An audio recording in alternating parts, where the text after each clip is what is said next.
कधी पण मिठाईच्या दुकानात गेलं ना की हा प्रकार बघायला मिळायचा. तेव्हा कळायचं हा याला मुंबईचा आईस हलवा असं म्हणतात. चला तर मग विचार केला घरी बनवण्याचा प्रयत्न करू.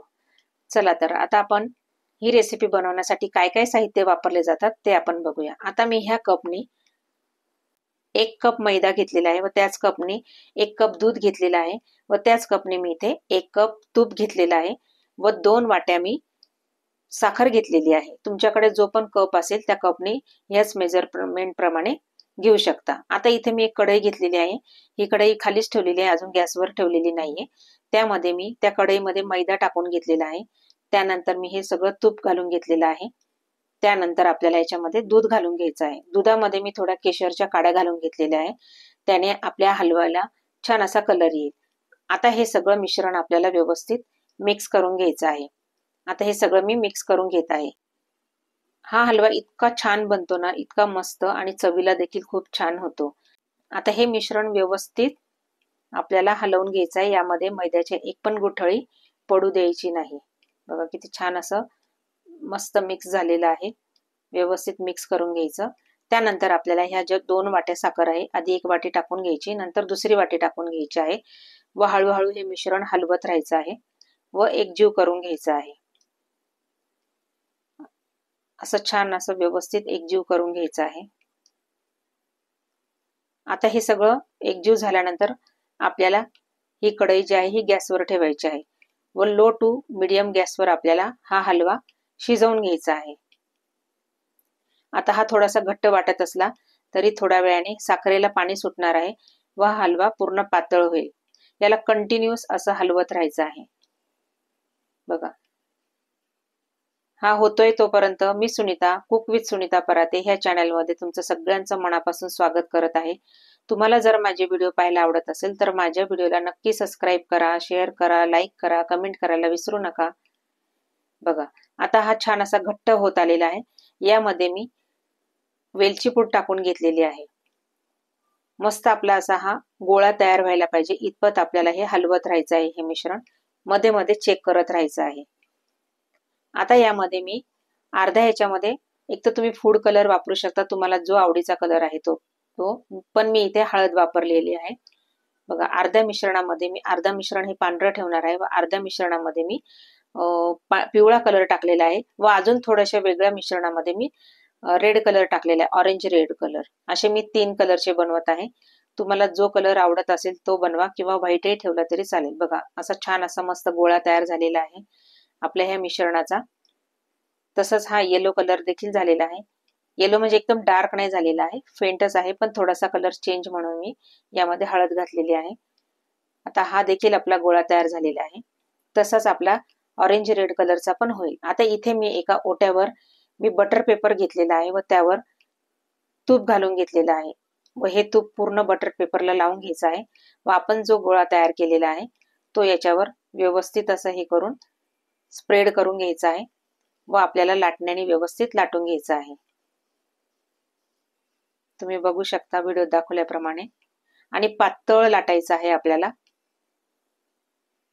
असा पेपर व्यवस्थित करून आपल्याला लाटण्याने लाटून घ्यायचा आहे. एकदम पातळ असा लाटून घ्यायचा आहे. बघा असा छान असा व्यवस्थित स्प्रेड होतो आहे तो. एकसारखा असा लाटून घ्यायचा आहे. बघा आता हा लाटून घेतल्यानंतर आता याच्यावर आपल्याला बदामाचे जे काप आहे, तुम्हाला जे आवडेल ते ड्रायफ्रुट्स तुम्ही याच्यावर टाकू शकता. मी इथे बदामाचे काप हे टाकून घेत आहे. व्हिडिओ दाखवल्याप्रमाणे वरचा बटर पेपर हा मी बाजूला काढून घेत आहे व त्याच्यावर मी ड्रायफ्रुट्स टाकून घेत आहे. बघा हे क्रश केलेले ड्रायफ्रुट्स आहे हे मी टाकून घेत आहे. त्यानंतर दुसऱ्या साइडने देखील मी टाकून घेत आहे. असे छान स्लाइस केलेले मी क्रश करून घेतलेले आहे. हे रेडीमेडही मिळतात आपल्याला. बघा आता दुसऱ्या साइडने देखील मी हे टाकून घेत आहे.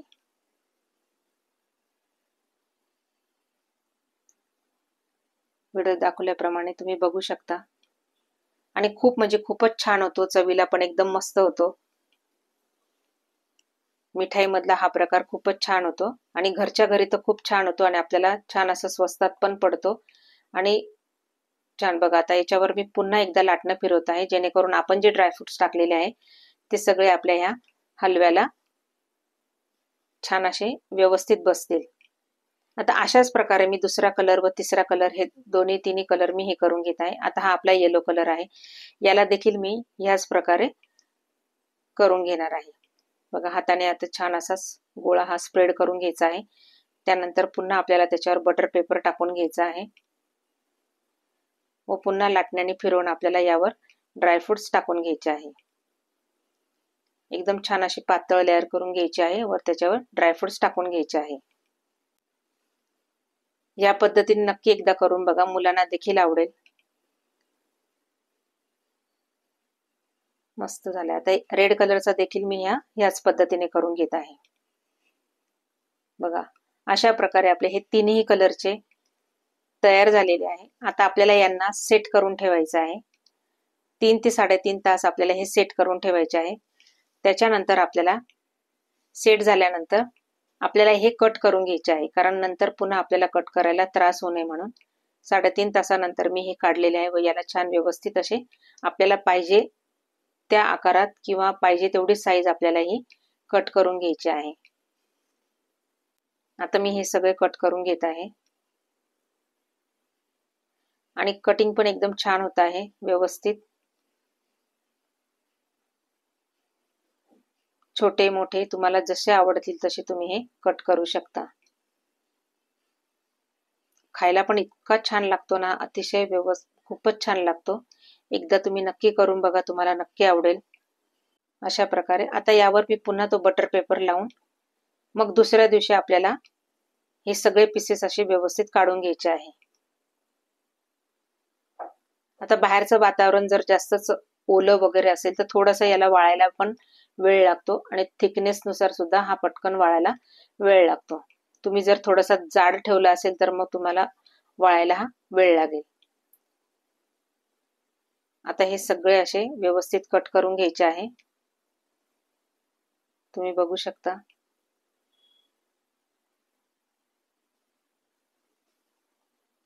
अशा प्रकारे मी हे सगळे व्यवस्थित कट करून सेट करायला ठेवलेले आहे। आता हे दुसऱ्या दिवशी बघा किती छान दिसत आहे, एकदम मस्त। जास्त कडक नाही व जास्त नरम नाही, एकदम मस्त झालेले आहे।